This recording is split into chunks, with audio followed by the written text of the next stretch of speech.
texto que eu quero compartilhar com vocês é o texto de Isaías, capítulo 45, os versos 22 e 23 apenas.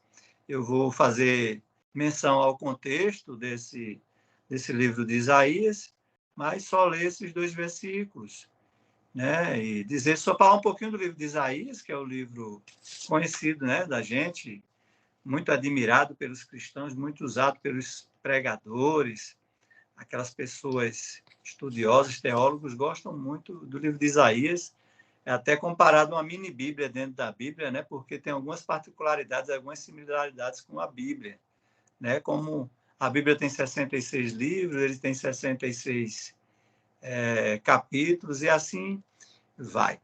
Mas deixa eu fazer a leitura lá, diz assim a palavra do Senhor. Olhai para mim, e sereis salvos, vós, todos os termos da terra, porque eu sou Deus, e não há outro. Por mim mesmo tenho jurado, já saiu da minha boca a palavra de justiça, e não tornará atrás. Ou seja, a palavra de Deus é eterna. Que diante de mim se dobrará todo o joelho, e por mim jurará toda a língua. Amém? Algumas traduções diz que toda a língua me confessará. Amém? Esse texto, ele é citado pelo apóstolo Paulo na carta aos Romanos, no capítulo 14, verso 11.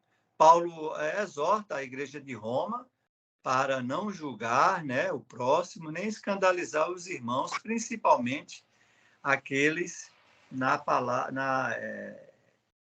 imaturos na fé. Mas já em Isaías lá, né, ele deixa claro o poder do Senhor e faz referência ao porvir, né? Essa mesma cena, essa mesma profecia que Isaías lança sobre o porvir, né, e sobre o Messias, ela também, de outras formas, são citadas lá no livro do Apocalipse. Ok?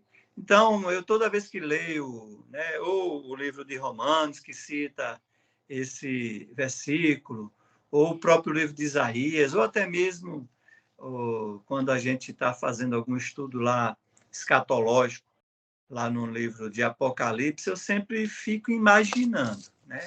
Como será o grande dia? Como será a volta de Cristo? Muitos exploram, a gente até fica curioso de saber, a gente assiste filme, né? E cada um traz sua versão. Existem os teólogos aí que dizem que a igreja vai ser arrebatada antes da grande tribulação, outros que não, que vai enfrentar, enfim. Isso eu costumo dizer que não me causa muito interesse, porque no final das contas ninguém vai perder a salvação, né? Se acreditar que a igreja vai ser arrebatada antes, durante ou depois da grande tribulação. Todos seremos salvos, ninguém vai perder a salvação por isso, né? Mas eu fico tentando imaginar como será esse grande dia, né? A volta de Cristo, ele chegando, todos vendo de uma só vez, porque algumas coisas, independente da teoria teológica que os estudiosos creem, os próprios cristãos acreditam, alguma coisa é consenso. Ele vai vir num certo dia, numa certa hora, de repente, como ladrão, né? Que vem de surpresa, mas todo mundo vai vir. Todo mundo, como o texto falou aí, vai se ajoelhar e toda língua confessará, né?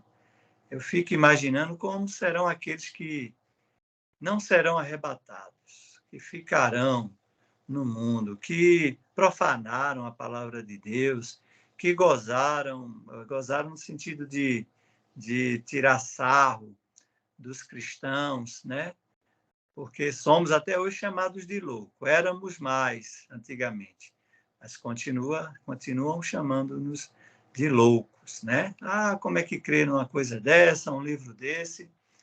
Mas eu sempre que tenho a oportunidade digo, meu amigo, a Bíblia não é só o livro mais lido do mundo, a Bíblia é o livro mais estudado do mundo. Então, meu irmão, se ele não fosse a verdade, então por que tantas pessoas que não são cristãs o leem e o estudam? Quantos cientistas tentaram desmentir as, as citações bíblicas? E acontecem muitas vezes o contrário. Eles acabam justificando, confirmando o que a Bíblia descreve, né? Principalmente os fatos passados, né? Antigamente a gente via críticas sobre a existência de Cristo. Hoje a ciência não critica mais, não tem mais coragem, vamos chamar assim, de desmentir a existência de Cristo, porque os evangelhos já foram estudados, os livros históricos, muitos surgem todos os dias aí, fatos, argumentos históricos que comprovam todo dia a existência de Cristo. E se Cristo existiu, os evangelhos falam a verdade. Se o evangelho fala a verdade, Cristo fez inúmeros milagres, incontáveis milagres. E quem mais seria capaz de fazer milagres como Cristo fez, senão o Filho de Deus, o próprio Filho de Deus? E se Deus tem filho, ele existe, né? Então, meu irmão, até os ateus hoje não têm argumento para justificar o que dizem ser, né? Eles estão tentando se enganar.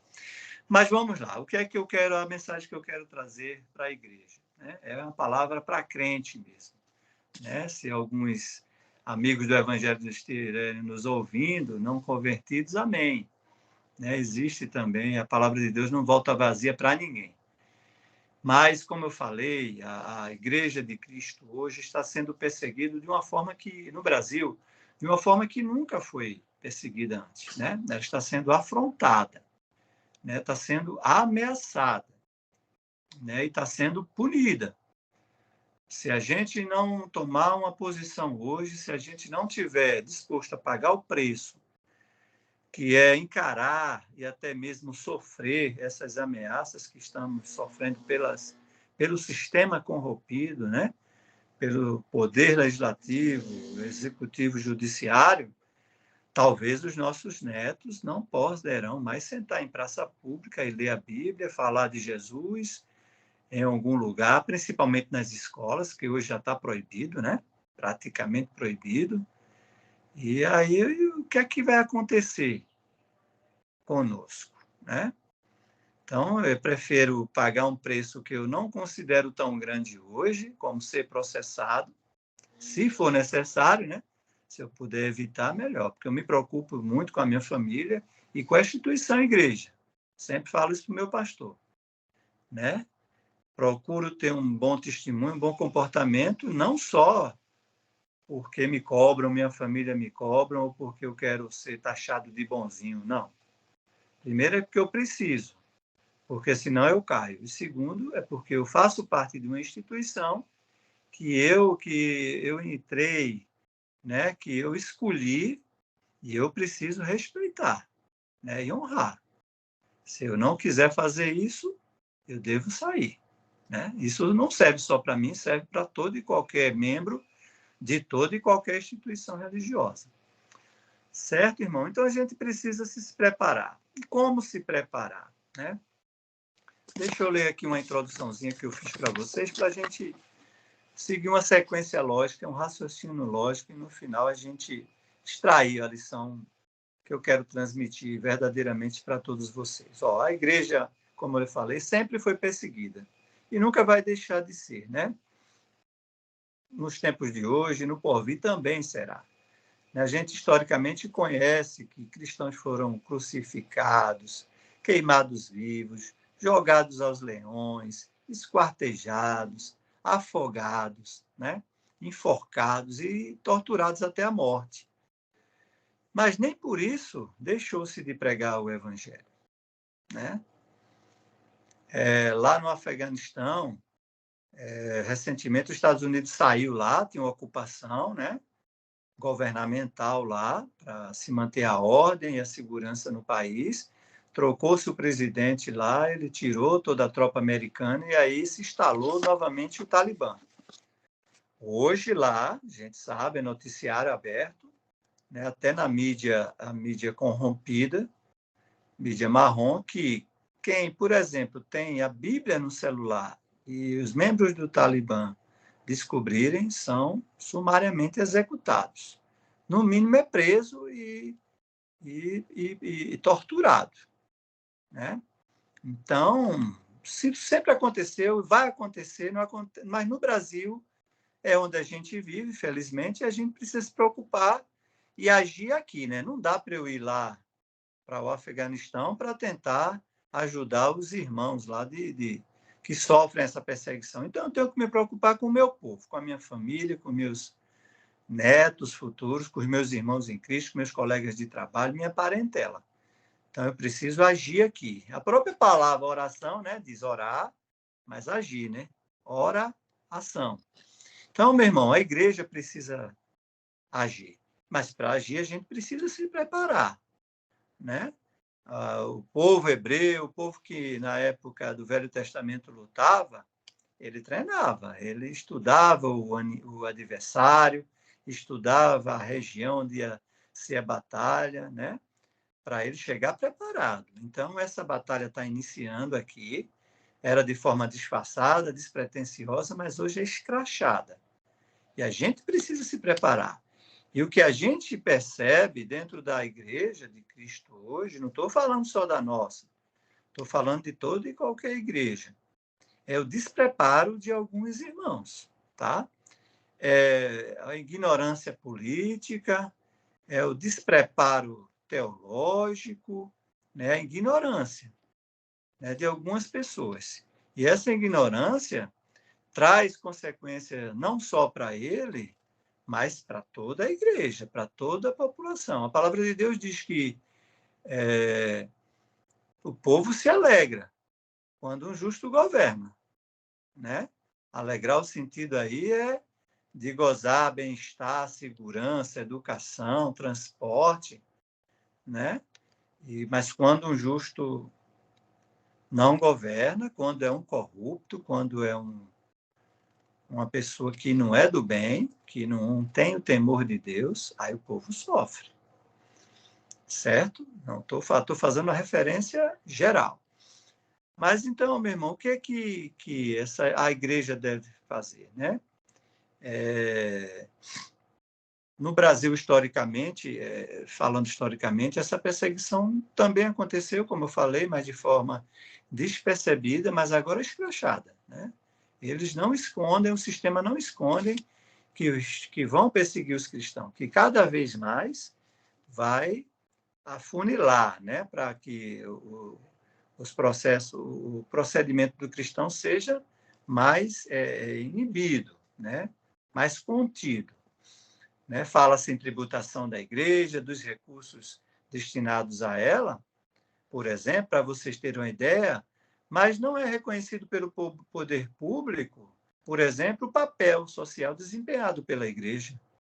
Eu aqui em Petrolina, por exemplo, os irmãos me corrijam aí que são daqui, de Petrolina, não conheço nenhum centro de recuperação, por exemplo, público, né, mantido por verba pública, municipal, estadual, federal. Conheço algumas, são poucas.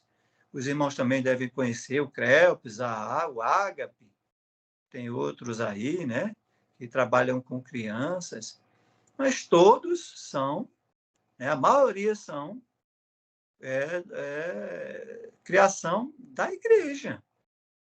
E esse povo, drogado, desassistido, abandonado pelo poder público, se não fosse a igreja, eles estariam aonde? A gente vê diversos testemunhos na nossa igreja.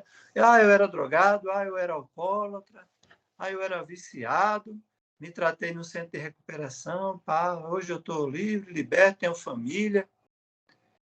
E essas pessoas, será que estariam dando esse testemunho se não fosse a igreja? Né? A igreja trabalha também, a gente conhece escolas, né, gratuitas, mantidas pela igreja. O poder público não reconhece. As casas de misericórdia, né, as casas de saúde, né, muitas delas criadas pela Igreja Católica, recebem até verbas públicas, mas são ajudas irrisórias. Né? As casas de saúde, as Santas Casas de Misericórdia estão passando por uma dificuldade nunca vista, muitas fechando no país. Então, se critica a igreja, o poder público, o sistema corrompido critica a igreja, mas não reconhece a sua importância de assistência social, né, prestado ao público. A igreja hoje faz o papel que o poder público não faz, né? E quando é que seremos reconhecidos por isso? Né? Em vez de sermos valorizados, estamos sendo atacados, ameaçados. E a gente precisa se preparar para isso. E, além, claro, isso é um papel da igreja, dos líderes, os pastores vão ter que cortar da carne, não só pastores, bispos, líderes religiosos, mas nós, aqueles mais maduros na fé, precisamos fazer também a nossa parte, não é? Nós que temos preparo para instruir aqueles irmãos mais imaturos, é preciso a gente tomar uma posição. Preciso levantar a mão e dizer, eis-me aqui, meu pastor, eu quero lhe ajudar. Se o senhor tiver algum projeto para mim, amém. Se não, eu vou orar a Deus e ele vai me dar um projeto, vai me dar um ministério para eu trabalhar nessa área. Podemos fazer cultos domésticos em casa, ou com a família, né? E quando tivermos oportunidade, sempre levar uma palavra, né, de instrução, meu irmão. Porque é muito bom, eu sei, escutar a palavra de bênção, profecia sobre a nossa vida, promessa, uma palavra né, de promessa para a gente. É muito bom, é excelente. Quem não gosta? Eu também gosto. Mas se faz necessário também o culto, o sermão de doutrina, de instrução, de ensinamento, para que esses irmãos se preparem, para que eles conheçam os verdadeiros conceitos, a origem dos conceitos bíblicos, os conceitos dos casamentos, da família, né, o propósito da relação sexual, né? Enfim, tudo isso que Deus criou para a nossa edificação, nossa prática, e que nunca vai mudar, e que o sistema corrompido quer mudar o conceito, quer inverter, quer confundir, né? Principalmente os jovens e essas pessoas mais despreparadas. Mas, e como é que seria esse papel da igreja? O papel da igreja ele nunca vai deixar de ser o evangelismo. O papel principal é o ID que Deus deixou para todo e qualquer cristão, né? E como nós fazemos parte dela, a igreja, consequentemente, sempre vai ter como prioridade a evangelização, propagar a palavra de Deus aos confins da terra. Isso nunca vai mudar. Mas, de acordo com a necessidade, outros pontos, outros procedimentos, né, precisam ser implantados pelas igrejas. Né? E talvez esse seja o momento de nós refletirmos e implantarmos aqui na igreja brasileira. Né? Será que os nossos membros das igrejas, falando no geral, estão preparados para assimilar a verdade, para distinguir o que é verdade e o que é mentira? Porque eu vejo muito dos meus irmãos, tanto na minha igreja como de outras igrejas aqui do município, que estão engolindo mosca, né? Que estão confundindo as coisas, que estão sendo iludidos, enganados, né, por pessoas mal intencionadas. A gente até entende, a gente se preocupa com as crianças, com os jovens, porque não tem uma mente, assim, o conhecimento, o discernimento totalmente formado, mas e os adultos? Muitos deles mais velhos do que nós, que possuem a mente, alguns parecem cauterizada, né? Que estão fazendo mal para si mesmo, né? Tomando atitudes más para si mesmo e para o próximo, para toda a sociedade, e acham que estão fazendo bem. Não adianta eles verem, não adianta a gente falar. Né? Eles se recusam a refletir, se recusam a estudar a situação, né? São inflexíveis. Infelizmente é assim. Mas a gente não pode parar, de lutar, nunca, né? Então, meu irmão, não podemos nos satisfazer apenas com discussões eventuais nas portas da igreja, né? Sobre o tema, sobre a perseguição que o sistema corrompido exerce sobre a Igreja do Brasil hoje. A gente precisa avançar muito mais, né? Hoje a gente tem seminários, quem tem oportunidade, quem tem interesse para fazer até à distância, não precisa sair de casa.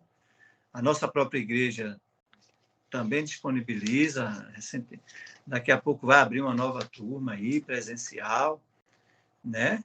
Nós temos a escola bíblica dominical, que a gente apela todo domingo, leve sua família, vá, convide pessoas, é o maior seminário teológico do mundo, né? É lá onde você vai doutrinar, falando o conceito positivo de doutrinar, porque até isso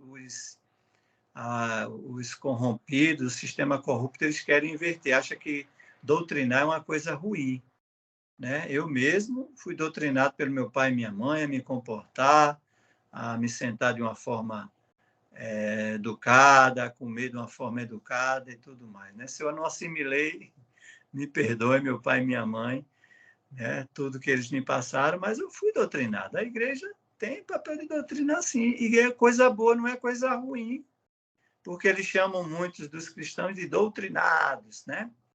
Mentes doutrinadas. Se for doutrina do bem, só vai me fazer o bem, né? O que eu não quero é a doutrina do mal, que eles pregam aí, que é boa. Mas o pior é que alguns, né, dos nossos irmãos acreditam nisso e até assimilam. Mas, irmãos, não dá para a gente se satisfazer apenas com essas discussões breves. A gente precisa trabalhar na causa. A gente não pode tentar corrigir, né, ou trabalhar, ou atacar as consequências, porque aí já vai ser tarde demais, né? A gente precisa proteger nossa família, instruir, né? Não adianta você impor, você tem que convencer, né? Porque no trabalho, nas escolas, onde eles vão andar, eles vão escutar esses ataques, e eles precisam, no mínimo, não absorver esses conceitos errados. Combater, se tiver conteúdo, se tiver perfil, né? Porque eu, particularmente, não aguento ficar calado quando vejo uma distorção de conceito, né? Que a polícia faz o mal, e o bandido é o que é a vítima da sociedade. O papel da polícia não é julgar, é aquela conversa mole para boi dormir, né? Mas que funciona com algumas pessoas, senão eles não teriam o êxito que estão tendo. Então, meu irmão, a gente precisa pedir a Deus, orar, claro, fazer a nossa parte, mas principalmente vigiar e tomar atitudes eficientes e eficazes que funcione efetivamente sobre essa mal ideologia, né, disseminada. O papel dos pastores é importantíssimo. Eles são líderes, né? E vão ter que cortar da carne, como eu falei anteriormente. Vai ter consequências na igreja, né? No joio, porque eu acredito que o trigo ele não engole, não se influencia. Ele envolve, ele contamina outras pessoas com bem, mas ele não absorve coisa ruim, né, nem mentira. Mas o joio da igreja, eu sei que a igreja, o líder não pode expulsar, mas ele pode instruir aquele joio, para que haja a transformação verdadeiramente do Espírito Santo sobre aquela pessoa.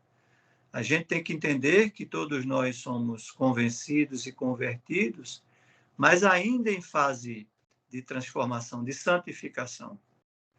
E essas pessoas que estão num grau de santificação muito atrasado, eles podem fazer mal ao corpo da igreja, né?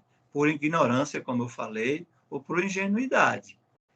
Amém? Eu não creio em má fé, eu não creio em propositalmente, mas Sim, a gente tem que falar com amor, né? Ser duro, mas com amor.